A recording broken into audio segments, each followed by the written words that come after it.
My sister beat my son with belt for spilling juice. I tried to call the police. Mom snatched my phone. It was just a belt, Mom laughed. You're raising a brat, you should thank your sister, Dad said. They had no idea what I would do next. I was folding laundry in the living room when I heard the scream. It wasn't one of those tantrum yells kids throw during a sugar crash. It was sharp, panicked, real. My 5-year-old son, Mason, had been playing in the kitchen with his orange juice while my sister, Rachel, watched him. Or so I thought. Please subscribe to our channel and tell us in comments from where are you watching this video. I dropped the towel, heart pounding, and rushed in. What I saw stopped me cold. Mason was curled into a ball on the floor, his tiny arms covering his head. Rachel towered over him, a leather belt dangling from her hand like it was an extension of her rage. His cup had spilled, juice everywhere, but all I could see was the fresh red welt blooming across his back. "Rachel!" I screamed, yanking the belt out of her hand. "What the hell are you doing?" She didn't flinch. She didn't even look sorry. He disrespected my kitchen. He poured juice all over my clean floors and laughed. "He's 5, I shouted. "He didn't do it on purpose." Rachel rolled her eyes and crossed her arms. "Kids need discipline, Emma, not your gentle parenting garbage. You coddle him like he's a doll. No wonder he's spoiled." I was shaking. I knelt beside Mason, who was silently crying into his little fists. "It's okay, baby. Mama's here," I whispered, pulling him into my lap, shielding him. Rachel scoffed again and walked out of the kitchen like it was nothing, like she hadn't just lashed a belt across a 5-year-old's skin. I should have left right then. But the worst part? We were staying at my parents' house. Temporarily. After my divorce, I had nowhere else to go. My ex took everything, and the court battle drained what little I had. So when my mother offered to let us stay in the guest room until I got on my feet, I said yes. I had no idea what that yes would cost me. Later that night, I sat across from my mom in the dim dining room. Mason was asleep upstairs, his little face swollen from tears. I laid it all out, everything. I begged her to see the truth, but instead of outrage, she sipped her wine and said, "Emma, you're always overreacting. Rachel's not perfect, but she's your sister. She didn't mean it." "She hit him," I said, barely keeping my voice steady, "with a belt, multiple times." My mom shrugged. "And? That's how we raised you girls. You turned out fine." "No, I didn't," I whispered. "I spent years in therapy to feel like a human being again." She sighed like I was exhausting her. "Don't make a mountain out of a molehill. You call the cops, you'll ruin her career. She just got that teaching job. She's finally stable." My blood turned to ice. "You care more about her job than your own grandson?" She didn't answer. She didn't have to. The silence said it all. The next day, Rachel acted like nothing happened. She even brought Mason a new toy truck, smiling like it erased the bruises on his spine. I kept my distance, but inside I was unraveling, torn between survival and justice. That night, Mason woke up crying, clutching his blanket and saying, "I'll be good, Mommy. Please don't let Auntie hurt me again." Something snapped in me. I knew then, no matter how broke I was, no matter how many bridges I had to burn, I was getting us out. I waited until morning, packed everything we owned in 3 trash bags and a laundry basket. As I loaded it into my old Corolla, my mom stood at the porch with her arms crossed. "You're making a mistake," she called out. "Don't come crying when you're homeless again." I didn't even look back, because I had nothing left to lose. The motel smelled like bleach and sadness. That first night after leaving my parents' house, Mason and I huddled in a twin bed, the buzz of the neon vacancy sign flickering through the dusty blinds.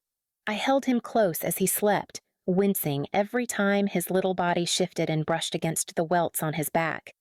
I couldn't afford much, just enough for a week. I had $317 in my account, 2 pairs of clean clothes, and a child who now flinched when anyone raised their voice. But I had something else too. Anger. I'd lived my whole life under my family's version of discipline. Slaps that stung, words that stuck. Favoritism so blatant it left scars deeper than bruises. My parents worshipped Rachel, her polished smile, her rehearsed charm, her ability to manipulate anyone into thinking she was innocent. But she wasn't. She was dangerous. And I had let that danger touch my son. No more. I spent the next few days applying to every job within walking distance. Mason colored in the motel Bible while I made cold calls, filled out forms, and silently promised him things would get better. I picked up overnight shifts at a 24-hour grocery store restocking shelves. It wasn't glamorous, but it was honest. I told no one where we were. Not even Brianna, my best friend, because I knew my mom would call her, would sniff us out, try to guilt me back home. They always called it home when they wanted something. 2 weeks in, I got a second job doing remote transcription work. I sat in the motel lobby on their ancient computer for 6 hours a night, typing through crackling court audio with Mason sleeping beside me in a blanket fort of lobby chairs. But justice burned behind my eyes. I wasn't going to let it go. I documented everything. Photos of Mason's bruises, a voice memo from the night he woke up crying, texts I'd sent to my mom, ones where she said, "You blow everything out of proportion. Your sister was just correcting him." And then came the tipping point, a call from CPS. I hadn't reported Rachel yet, but someone had, an anonymous tip. When the social worker arrived at the motel, I panicked. I thought they were there to take Mason, but instead, she said quietly, "We received a report of physical abuse. Would you like to file a formal complaint?" I nodded and opened the folder I'd been building since the night we left. It wasn't just about bruises anymore. It was about the system that let people like Rachel and my mother hide behind polite society and call it discipline. I gave the social worker everything. I even told her about how Rachel once pulled me by the hair down the stairs when we were kids, and how my mom told me it was sibling rivalry. The investigation began. My mother tried to interfere almost immediately. She called me from a new number, said I was being dramatic again, and that Rachel could lose her license to teach. "She should," I replied. "You'd destroy your own sister's life over a little spanking?" "No," I said, "over assault, on a 5-year-old. Then I blocked her. The weeks that followed were tense. Rachel tried calling, texting, even sending emails that said things like, "I'm sorry it got out of hand. You know how hard teaching is." She was trying to build a trail of remorse. I forwarded every message to CPS. Then came the court hearing. She thought I wouldn't show. She thought I was still that scared, silent little sister who always backed down. But this time, I brought an advocate, my CPS caseworker, my documentation, and Mason's pediatrician, who had confirmed the bruises were not accidental. Rachel sat there in pearls and pretense, dabbing her eyes like she was the victim. My mother sat behind her, arms folded, shooting me daggers the whole time. But none of it worked. The judge ruled in my favor. Rachel was issued a restraining order and reported to the school board. She lost her job 2 weeks later. My mother screamed on the phone that I'd ruined the family. But in truth, I'd saved it. From them. I didn't cry when I got the court order. I cried when Mason smiled again. A real smile. The kind he hadn't worn in weeks. 2 years passed. 2 long, grueling, healing years. Mason started kindergarten at a new school with teachers who understood gentle encouragement instead of fear. He still winced when he heard belts snap on TV, but he no longer woke up in cold sweats. I got a small apartment with a patchy yard and a leaky sink, but it was ours. He painted the mailbox red with his name in crooked letters, and every time I opened it, it reminded me of how far we'd come from that motel lobby. And I never looked back, until the day my mom showed up at my job. I was managing a small local library branch by then, finally off my feet and doing work I loved. I was reorganizing the children's corner when I saw her reflection in the glass, aged, bitter, wrapped in a faux designer shawl like it still held power. I didn't even flinch. "Can we talk?" she asked, eyes darting like a thief's. "I'm on the clock," I said without turning. "I'm your mother." "No," I said, calm but cold. "You were Rachel's mother. I was just someone you raised to be quiet." She scoffed, stepped closer. Rachel's not doing well. She lost everything. Her house, her friends. She drinks now. You did that. No, I said again, this time facing her. She did that to herself. I just stopped covering for it. Her eyes narrowed. We lost our reputation because of you. You lost your mask. She paused, then softened her voice. Mason deserves to know his aunt. Family is family. I tilted my head. You know what Mason said when I told him Rachel wasn't allowed to see him? She blinked. What? He said, good. I don't want the belt lady near me.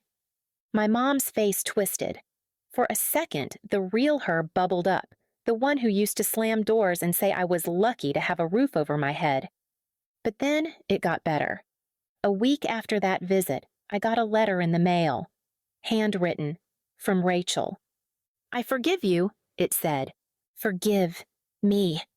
The letter rambled about how hard her life had been since the incident, how her license being revoked was too extreme, and how she hoped I would move past the grudge.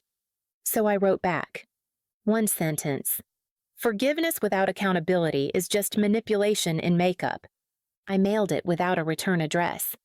But karma didn't stop there. The same school district that fired her reached out to me about speaking at an annual parent safety conference. Apparently, someone had shared my court speech internally. I gave a talk called When Family is the Danger. My name started circulating. A nonprofit offered me a position to lead a small grant program for survivors of family abuse. I said yes, and I created something new, the Mason Project, a small resource center where kids could report family-based violence without fear, anonymous, safe, and protected. A year after that, the city awarded us funding for expansion. The ribbon-cutting ceremony was scheduled for a warm spring morning. Mason wore a tiny suit. I wore a navy blazer and a heart that no longer trembled. The mayor handed me the scissors. I turned to the crowd and thanked the people who believed in second chances, in justice, in healing. And then I saw them. In the back. My mother. Alone. Not with Rachel, not with anyone. Just a shadow of herself. She didn't wave. She just stared. I didn't invite her, but I didn't stop the ceremony either, because that day wasn't about her. It was about every child who'd ever been told, it's not a big deal, while nursing wounds no one wanted to see. It was about Mason, who now laughed without fear. It was about me, who finally, after a lifetime of silence, spoke loud enough to be heard. As the crowd clapped and the cameras flashed, I whispered one thing to myself. You survived. And that's what mattered. Not revenge, not payback, but rising from the fire without letting it consume you. My sister beat my child with a belt. My mother laughed. But I built something stronger than their cruelty.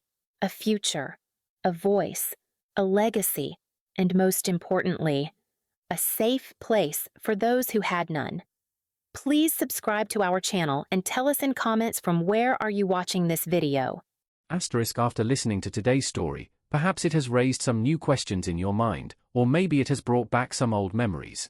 Every day on Reddit, new experiences and moments create fresh stories, and they connect all of us. Everyone has their own unique journey in life, and we all try to understand the world in our own way.